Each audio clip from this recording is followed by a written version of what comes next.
नमस्कार, मैं हूं संजय शर्मा। आप देख रहे हैं 4 PM न्यूज नेटवर्क।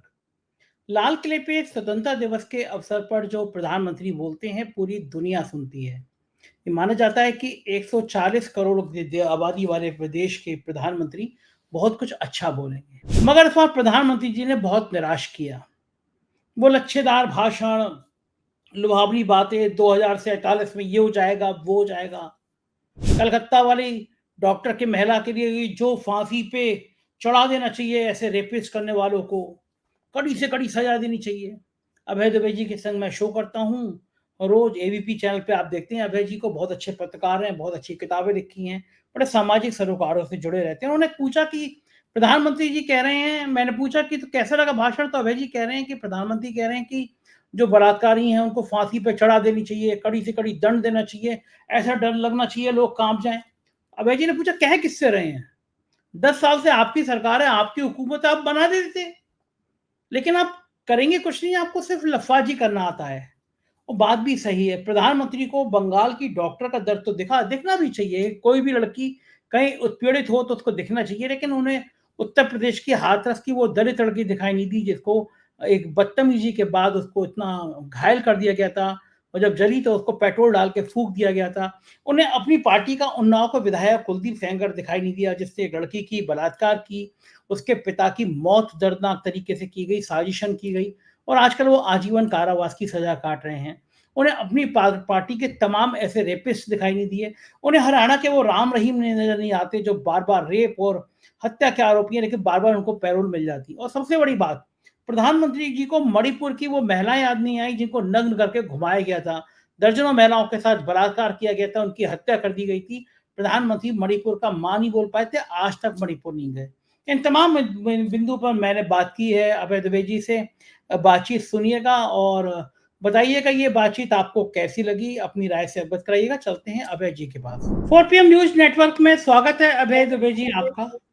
कल स्वतंत्रता दिवस पर प्रधानमंत्री जी ने जो बड़ी बड़ी बातें की, क्या आप उनसे सहमत हैं? पहला सवाल, महिलाओं का, बलात्कारियों को फांसी की सजा होनी चाहिए, वो कांपने चाहिए।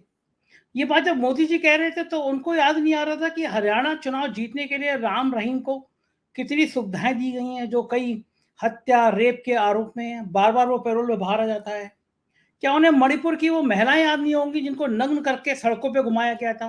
प्रधानमंत्री के मुंह से मणिपुर का मान नहीं निकला, आज तक मणिपुर नहीं गए। और ये जो हमले थे, क्या 15 अगस्त के दिन भी इस तरह की शब्दावली, इस तरह के वाक्य एक प्रधानमंत्री को, देश के 140 करोड़ के लोगों की जो आबादी वाले देश है उसके प्रधानमंत्री को इस तरह हमलों के लिए ये मंच होना चाहिए?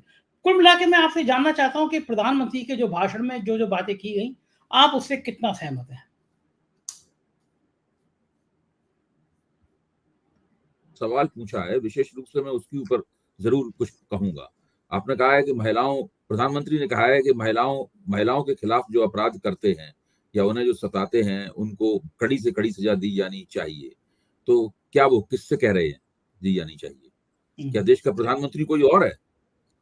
ऐसा भी नहीं है कि वो कल प्रधानमंत्री पद की उन्होंने शपथ ली हो। 10 साल पूरे हो चुके हैं देश की सत्ता में उन्हें, और 12 साल वो गुजरात में मुख्यमंत्री रह चुके हैं। यानी 22 साल से लगातार जो व्यक्ति सत्ता में है, वो व्यक्ति कह रहा है कि ऐसा किया जाना चाहिए, वैसा किया जाना चाहिए, महिलाओं के खिलाफ जबरदस्त कड़ी से कड़ी सजा दी जानी चाहिए, फांसी भी लटका देना चाहिए। तो ये चाहिए किसके लिए कह रहे हैं वो? भाई अगर ये बात वो अपने लिए कह रहे हैं तो उन्हें शीशे के सामने खड़े होकर कहना चाहिए थी।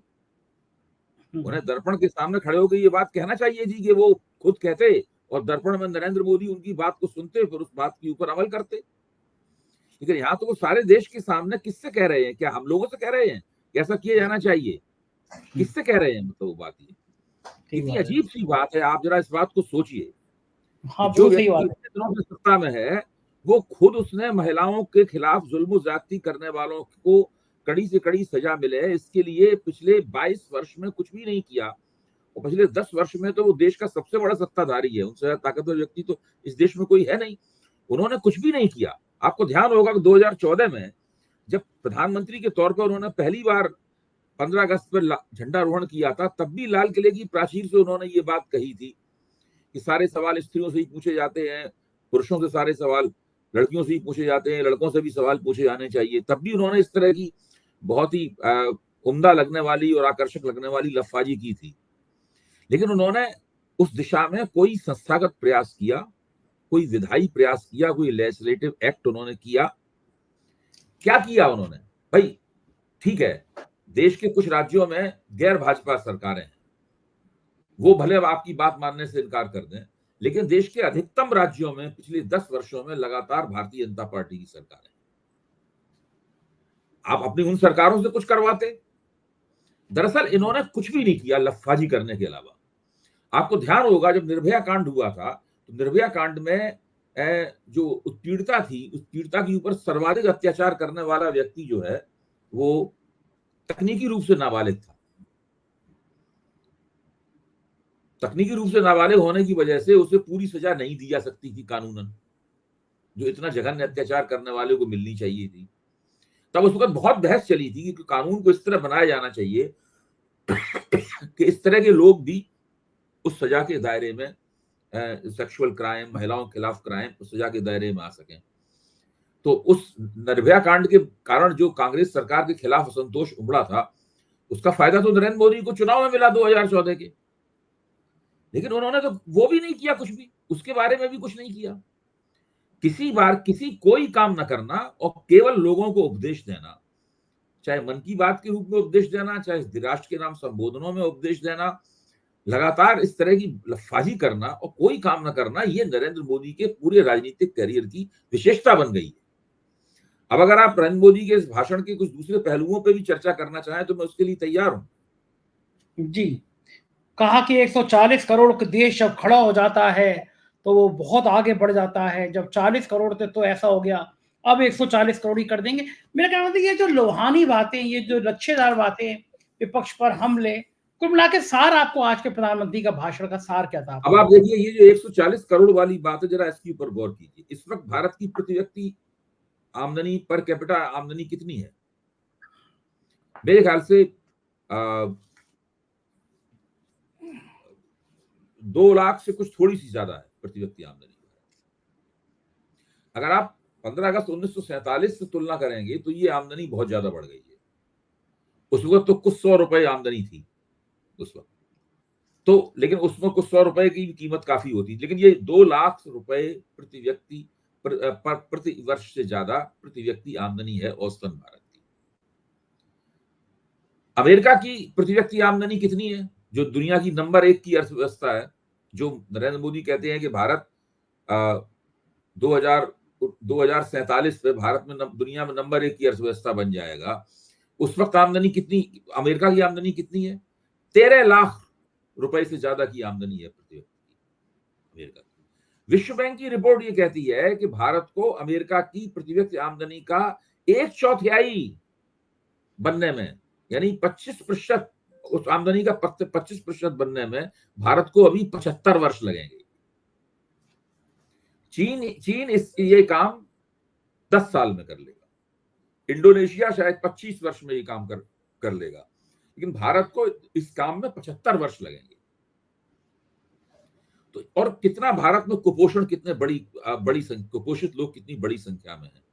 ऐसे लोग जिनको खुराक कम मिलती है, इसकी वजह से उनकी लंबाई नहीं बढ़ती है, स्टंटेड ग्रोथ जिसको बोलते हैं, ऐसे लोगों की करोड़ों में संख्या भारत में है। सरकार खुद ही मानती है कि 80 करोड़ से ज्यादा लोग जो हैं वो भूखे पेट सोएंगे अगर उन्हें मुफ्त अनाज नहीं दिया जाएगा। सरकार मुफ्त अनाज योजना उनको कई साल से चला रही है।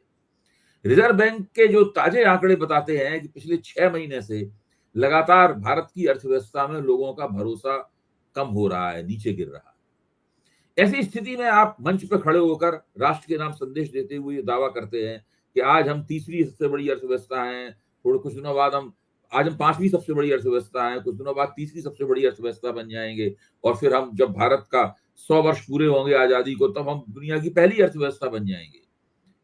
इस बात को लोग सुन लेते हैं, प्रधानमंत्री समझते हैं कि कोई इसका मतलब नहीं समझता। लोग एक कान सुनते हैं, दूसरे से निकाल देते हैं। जो गौर करते हैं उन्हें हंसी आती है या अफसोस होता है। भारत की अर्थव्यवस्था बहुत बुरी हालत में है। आपका प्रधानमंत्री का जो आर्थिक सर्वेक्षण है, जो भी कुछ दिन पहले आया था, वही आर्थिक सर्वेक्षण ही कहता है कि देश में कितनी ज्यादा बेरोजगारी है। बजट में इस बात का रोना रोया गया है कि बेरोजगारी बहुत है और निजी क्षेत्र को सब्सिडी दी जानी चाहिए ताकि वो रोजगार सृजन कर पाए। जिस देश में रोज सरकार अर्थव्यवस्था में दम नहीं है कि रोजगार कम कर सके, अर्थव्यवस्था में दम नहीं है कि लोगों की आमदनी बढ़ा सके, अर्थव्यवस्था में दम नहीं है कि महंगाई देश में कम कर सके। क्योंकि रिजर्व बैंक जब लोगों के भरोसे की जांच करता है कि अर्थव्यवस्था में कितना भरोसा है, तो मुख्य रूप से महंगाई, बेरोजगारी और आमदनी कम होना, यही 3 वो पहलू हैं जिनके आधार पर लोग ये कहते हैं कि हमारा अर्थव्यवस्था में अब पहले ऐसा भरोसा नहीं रहा। ये प्रधानमंत्री इतने बड़े-बड़े दावे करते हैं। तो ये फिर से मैं वही कह रहा हूं, जो स्त्री वाले प्रश्न पे उन्होंने लफाजी की थी, आर्थिक प्रश्न पे भी इनका पूरी बात वो उस लफाजी से कम नहीं, वो लफाजी की श्रेणी में ही आता है, क्योंकि ये करते कुछ नहीं है। ये लोग कहते हैं हम कुछ करते नहीं है, तो हमारी इतनी राज्यों में सरकार कैसे बन जाएगी? हम बार-बार तीसरी बार एनडीए की सरकार बन गई तो वो कैसे बन जाएगी? देखिए, बात सत्ता में होने वाली बात नहीं है। सत्ता में तो आदमी बुरा प्रशासन देकर, बुरी गवर्नेंस देके भी व्यक्ति सत्ता में बना रह सकता है, क्योंकि उसके लिए कुछ खास तरह की परिस्थितियां जिम्मेदार होती हैं। नरेंद्र मोदी का उदय देश में एक ऐसे क्षण में हुआ, मतलब एक ऐसे समय में हुआ, एक खास तरह के समय में हुआ, जबकि कांग्रेस का पराभव हो रहा था, कांग्रेस का ग्राफ नीचे जा रहा था। वामपंथी दल ग्लोबलाइजेशन की, भूमंडलीकरण की और नवोदारतावादी अर्थव्यवस्था के कारण धीरे धीरे करके उनका प्रभाव भी घट रहा था, तिरोहित हो रहा था उनका प्रभाव, और सामाजिक न्याय की राजनीति कुछ एक जातियों की राजनीति में पतित हो गई थी। जैसे बहुजन समाज पार्टी केवल जाटवों की पार्टी रह गई थी, राष्ट्रीय जनता दल और समाजवादी पार्टी केवल यादवों की पार्टी रह गई थी। इस तरीके से एक खास तरह की ऐसी परिस्थिति बनी थी जिसमें एक राजनीति में शून्य पैदा हो गया था। खुद भारतीय जनता पार्टी में दिल्ली का नेतृत्व, आला कमान का नेतृत्व करने वाले लोगों की साख बहुत बुरी तरीके से गिर गई थी। ऐसे में गुजरात से एक ऐसा व्यक्ति योजना पूर्वक लाया गया और खुद आया, जिसके बारे में लोगों को ठीक से पता नहीं था कि दरअसल है क्या। अच्छी लफाजी की, अच्छी योजना बनाई, भारत की कारपोरेट पूंजी ने उनका समर्थन किया और दूसरे पार्टियों, दूसरे नेताओं की साख कम थी। तो और विपक्ष पूरी तरीके से बटा हुआ था, इसीलिए पहले चुनाव में आपको केवल 31% वोटों की वजह से स्पष्ट बहुमत मिल गया। दूसरे चुनाव में केवल 37% वोटों की वजह से आपको स्पष्ट बहुमत मिल गया। लेकिन जैसे ही लोगों को इस बात का एहसास हुआ कि ये जो कहते हैं वो करते नहीं है, वैसे ही एंटी इनकम्बेंसी बनने लगी। विपक्ष की बहुत मामूली सी एकता, जो पूरी एकता भी नहीं थी, उस एकता ने ही इनके बहुमत को घटा दिया। 63 सीटें इनकी कम हो गई और ये अल्पमत में आ गए और इनको फिर गठजोड़ सरकार चलानी पड़ी। लेकिन नरेंद्र मोदी का जो चुनाव जीतने का रिकॉर्ड भी इतना आकर्षक नहीं है जितना आकर्षक करके उन्हें बनाया जाता है। न 2014 में उनको तथाकथित रूप से प्रचंड बहुमत मिला था, स्पष्ट बहुमत मिला था, 282 सीटें मिली थी। 272 से बहुमत से केवल 10 सीटें ज्यादा थी, ये प्रचंड बहुमत नहीं था। 2019 में भी जबकि इन्हें राष्ट्रवादी हमदर्दियों का लाभ मिला सर्जिकल स्ट्राइक के कारण, तब भी इनको प्रचंड बहुमत प्राप्त नहीं था। भाई, बहुमत से केवल ये 32 सीट ही ज्यादा थे। ये तो टीवी पे कही जाने वाली बात है कि प्रचंड बहुमत, कोई प्रचंड बहुमत प्राप्त नहीं था। प्रचंड बहुमत राजीव गांधी को मिला था 400 से ज्यादा सीटों का। प्रचंड बहुमत जवाहरलाल नेहरू को मिलता था, इंदिरा गांधी को मिलता था। उन लोगों को 350 से ज्यादा सीटें, कम सीटें नहीं मिलती थी, एक आध चुनाव को छोड़ के। जब जवाहरलाल नेहरू ने अपना तीसरा चुनाव जीता था, तब पता लगाइए उनको कितना बहुमत मिला था। 40% से ज्यादा वोट मिले थे, 350 से ज्यादा सीटें प्राप्त हुई थी जवाहरलाल नेहरू को। उनसे इनकी कोई तुलना नहीं की जा सकती। इनको स्पष्ट बहुमत 2 बार जरूर प्राप्त हुआ, कुछ विशेष परिस्थितियों में, और जैसे ही वो परिस्थितियां नहीं रही, इनकी लफाजी पे किसी ने ध्यान नहीं दिया और इनका बहुमत समाप्त हो गया। मैं तो हमेशा ये मानता हूं कि अगर इन्होंने बहुत जबरदस्त रूप से अपनी रीति नीति, अपने कथन और अपनी कथनी और करनी को बदला नहीं, तो वोटरों ने अभी आधा काम किया, अगले चुनाव में पूरा काम करेंगे, इनका बिल्कुल सुपड़ा साफ हो जाएगा। बिल्कुल ठीक बात है। और कार्यक्रम में एक बड़ी खराब बात दिखाई दी कि नेता प्रतिपक्ष राहुल गांधी को पीछे बिठाया गया, और नेता प्रतिपक्ष का बहुत बड़ा स्थान होता है, कैबिनेट मिनिस्टर से बड़ा माना जाता है उसको। प्रोटोकॉल, उसका एक विशेष प्रोटोकॉल होता है। लेकिन फिर बाद में सफाई दे दी गई कि ओलंपिक के खिलाड़ी जो थे वो आ गए थे, उनका सम्मान करना था, इसलिए उनको आगे बिठा दिया गया। लेकिन हम लोगों ने देखा कि शायद राजनाथ सिंह की पत्नी भी आगे बैठी हुई थी, बाकी लोग भी आगे बैठे हुए थे। तो ये परंपरा क्या उचित है कि आप राहुल गांधी को हर समय अपमानित करते रहो, हर समय उसको कटौती करते रहो? राहुल गांधी को और कितना अपमानित करेंगे? कभी उसको पप्पू का, कभी उनकी सदस्यता खत्म हो जाए इसकी कोशिश करी गई, मकान खाली करा दिया क्या? और आप बहुत ज़्यादा कांग्रेस ने इसका विरोध किया है और कहा है कि राजनाथ सिंह से उम्मीद ऐसी नहीं थी कि रक्षा मंत्रालय ऐसा करेगा। रक्षा मंत्रालय ने सफाई दी है कि भई आगे ओलंपिक के खिलाड़ी बैठे थे इसलिए हमने उनको पीछे उठा दिया। क्या ये उचित था? इससे ज्यादा घोर अनुचित तो कुछ हो ही नहीं सकता है। तो इससे ज्यादा अनुचित और क्या हो सकता है? बहुत दिनों 10 साल बाद तो विपक्ष को उसका बाकायदा एक संविधान सम्मत नेता मिला, और वो ऐसा नेता मिला जो लगातार प्रभावी है। उसने कई प्रदेशों में नरेंद्र मोदी की लोकप्रियता को पीछे छोड़ दिया है, और संसद में लगातार वो हावी है, छाया हुआ है चारों तरफ राहुल गांधी। ऐसे नेता को आपने, चूंकि संसद में आप उसका मुकाबला नहीं कर पाते, तो आपने सोचा कि चलो स्वतंत्रता दिवस के मौके पर बुला के ही थोड़ा अपमानित कर लिया जाए और दिल की भड़ास निकाल ली जाए। देखिए, इस तरह की हरकतें करने से इनको और दिक्कत होगी। इससे राहुल गांधी का नुकसान नहीं हुआ, इससे इन्हीं का नुकसान हुआ। एक तो इससे पता चलता है कि इनके अंदर उदारता बिल्कुल नहीं है। दूसरी बात पता चलती है, अगर उन्होंने जानबूझ के नहीं किया है तो ये बदइंतजामी है। अगर जानबूझ के नहीं किया है तो बदइंतजामी है। बदइंतजामी है तब भी ये निंदनीय है। तो इसका जवाब तो इन्हें देना पड़ेगा। और ये जो तर्क है कि ओलंपिक के लोग, ओलंपिक पदक वीर जो थे वो आके बैठ गए थे, ये तो एक व्यक्ति के लिए कि आगे सीट नहीं खाली की जा सकती थी। क्यों इतना राहुल गांधी से भयभीत रहते हैं? क्यों राहुल गांधी से इतना परेशान रहते हैं, डरे रहते हैं? जब पार्लियामेंट में राहुल गांधी ने कहा कि देखो मैं बोलने का लगता हूँ, प्राइम मिनिस्टर चले जाते हैं हाउस में। प्राइम मिनिस्टर सामना नहीं करना चाहते राहुल गांधी का। देखिए, राहुल गांधी को तो इन लोग पहले किसी कीमत पे मानते ही नहीं थे। मतलब 3 में ना 13 में राहुल गांधी को मानते ही नहीं थे। ये मानते थे कि भाई राहुल गांधी, और साथ में एक व्यंग ये चला करता था, लगातार एक ये कटाक्ष चलता था कि अगर राहुल गांधी बने रहेंगे विपक्ष में तो भारतीय जनता पार्टी को मुतबादिल फायदा होता रहेगा। इस प्रकार की बात कही जाती थी। इसलिए मजाक भी उड़ाया जाता था, अपमानित भी किया जाता था, और साथ में कहा जाता था कि हमें तो ऐसा ही नेता चाहिए, ऐसा नेता बना रहेगा तो उसके मुकाबले में जब नरेंद्र मोदी की शख्सियत को रख के देखा जाएगा तो नरेंद्र मोदी की शख्सियत का और मूल्यवर्धन होगा, और उसमें बढ़ोतरी होगी। इस प्रकार की बात टीवी पे कही जाती थी, खुल के कही जाती थी। ऐसी बात नहीं कि वो केवल मन में रहती हो। आज स्थिति बदल गई है। आज राहुल गांधी भारी होते जा रहे हैं नरेंद्र मोदी के मुकाबले। उनकी शख्सियत लोकप्रिय भी हो रही है, उनकी बातों का इनको जवाब नहीं आता, बीच-बीच में खड़े होकर सफाइयाँ देनी पड़ती हैं प्रधानमंत्री को, गृह मंत्री को, रक्षा मंत्री को सफाइयाँ देनी पड़ती हैं। तो ये जो एक इस तरह की स्थिति है, इसमें ये कोई भी मौका देख के राहुल गांधी को अपमानित करने की कोशिश करेंगे, जो उन्होंने अभी स्वतंत्रता दिवस समारोह में की। मेरा मानना है कि इससे इनको लाभ नहीं होगा। इनको उदारता दिखानी चाहिए, और ये जो राहुल गांधी को बालक बुद्धि कहा, उसका भी जवाब कांग्रेस ने बहुत कड़ा दिया।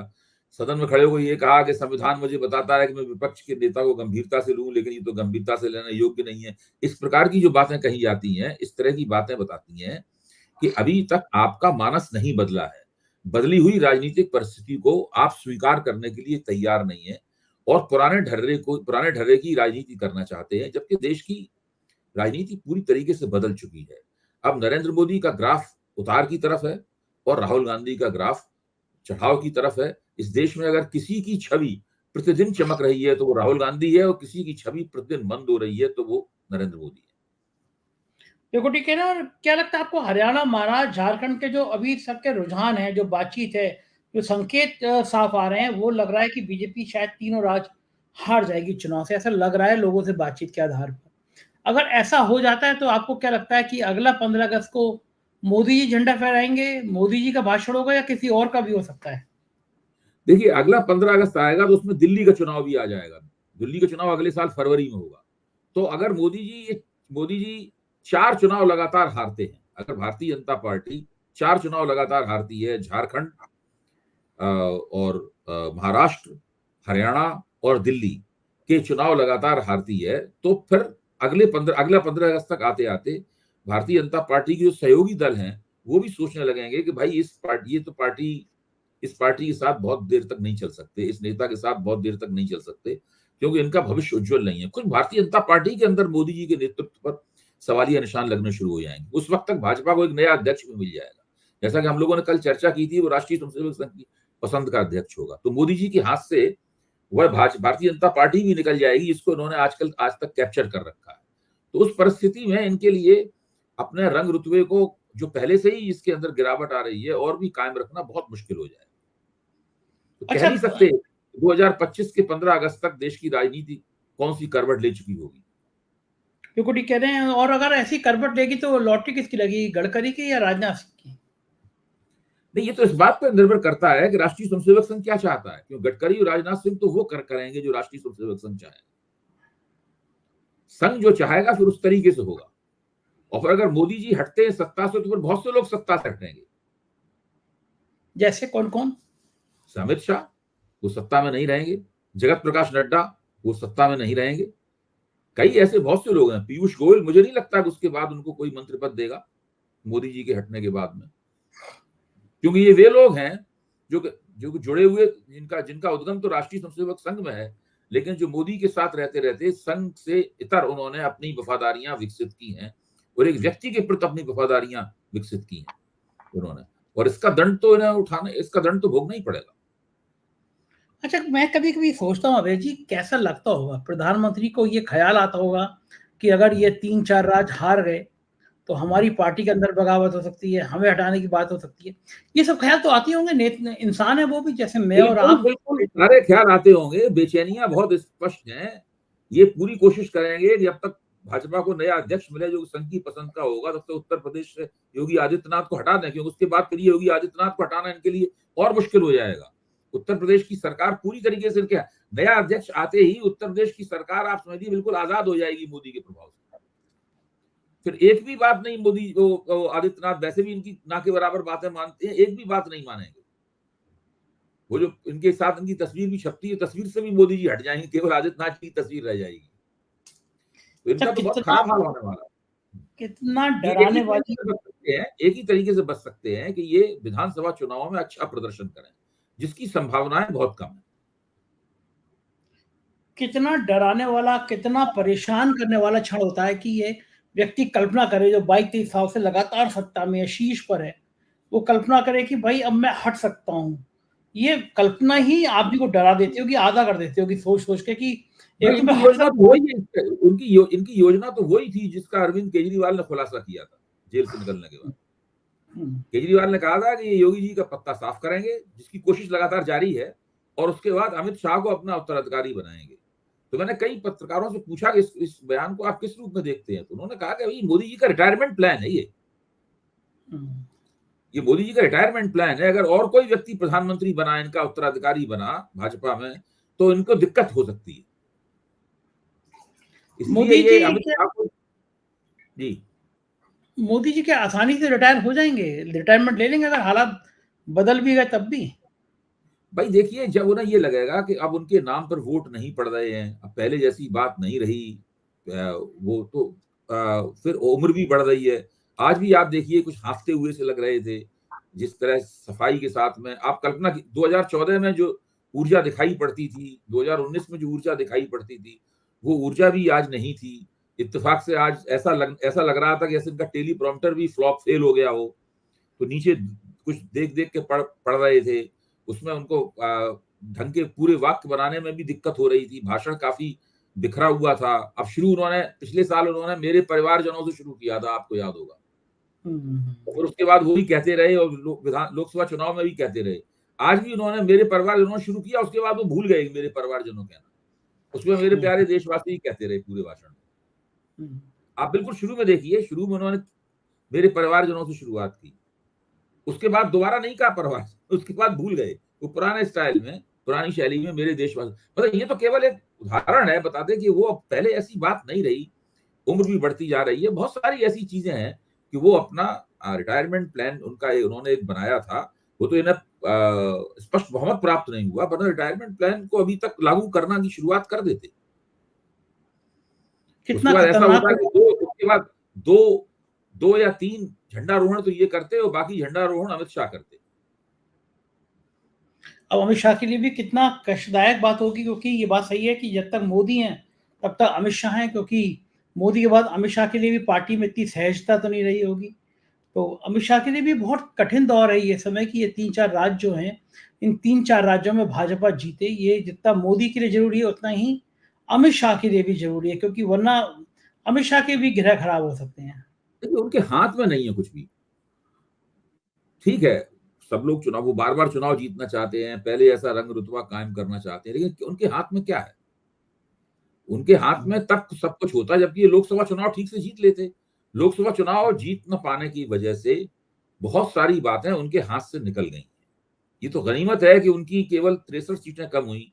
कहीं उनकी अगर 30-40 सीटें और कम हो जाती, तो इस सरकार भी ना बना पाते। यह सरकार बनती भी तो बहुत ज़्यादा कमज़ोर सरकार होती। फिर उसमें और भी ज़्यादा निर्भर रहना पड़ता सहयोगी दलों के ऊपर।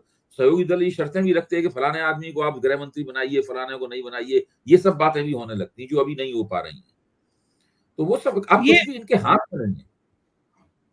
ये सहयोगी दल भी कब तक सपोर्ट करते रहेंगे, जब लगेगा कि जादू खत्म हो रहा है तो वो भी अपना जब हाथ तक खींचेंगे? जब तक इनको देखिए सहयोगी दल देख रहे हैं, सहयोगी दलों की निगाह विधानसभा चुनाव के ऊपर। अगर विधानसभा चुनाव में भाजपा ने अच्छा प्रदर्शन नहीं किया, तो इनकी ये सरकार 5 वर्ष नहीं चलेगी। हाँ, विधानसभा चुनाव में भाजपा अगर रिकवरी करती हुई दिखी, तो ये सरकार फिर 5 वर्ष चल जाएगी। फिर अगले 2029 के लोकसभा चुनाव में फैसला होगा कि भाजपा फिर जीतेगी या नहीं जीतेगी। अच्छा, आपको क्या लग रहा है विधानसभा चुनाव में क्या नतीजा रहने वाला है? विधानसभा चुनाव में कोई विधानसभा चुनाव ऐसा नहीं है जहां पर भाजपा के जीतने की गारंटी हो। महाराष्ट्र में ये बहुत बुरी हालत में है। झारखंड में आदिवासी क्षेत्रों में और दूसरी जगहों पर भाजपा लोकप्रिय नहीं है। हरियाणा में भारतीय जनता पार्टी तो किसान गाँव में घुसने में भी भारतीय जनता पार्टी की कार्यकर्ताओं को मुश्किल होगी। उनके पास शहरी वोट और ओबीसी वोटों के अलावा और कोई ऐसा कोई वोट है नहीं जिसकी कोई गारंटी हो उन्हें प्राप्त होगा।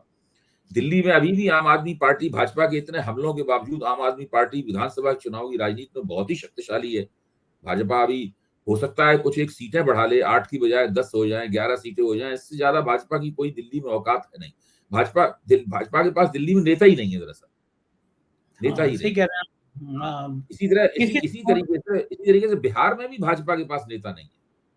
बिहार में नीतीश कुमार भाजपा से ज़्यादा बड़े नेता हो गए। सुशील मोदी की मृत्यु के बाद में भाजपा के पास कोई नेता नहीं है वहाँ पर। बहुत सुशील मोदी कठिन को भी ये ठिकाने लगा ही रहे थे, अब तो वो उनका देहांत ही हो गया। तो बहुत मुश्किल है भाजपा के लिए, नेतृत्व विहीन है ये। बिल्कुल ठीक कह रहे हैं, हालात बहुत खराब है, हमारी निगाह बनी रहेगी। बहुत-बहुत शुक्रिया अभय जी, आपने समय दिया।